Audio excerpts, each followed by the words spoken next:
Hello and welcome to AI Basics. It's your host back again with yet another interesting tutorial video.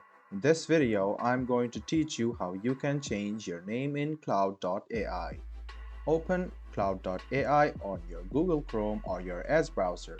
Now you can see the profile icon. Click on it and then go to Account Settings.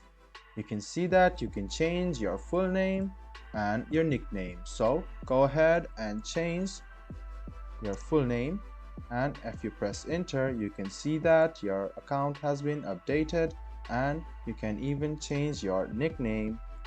Let's suppose I want to keep this name, and then I'll click update profile, and then my full name and my nickname has been changed. So what you need to do is go to this profile section, go to account settings, and in the profile you can change the full name and the nickname. I hope this video was helpful for you. If you still have any kind of confusion, please do mention us on the comment section down below. Like the video, subscribe to the channel, and do hit the bell button for more. Hope to see you in the next video as well. Until then, goodbye, take care and enjoy.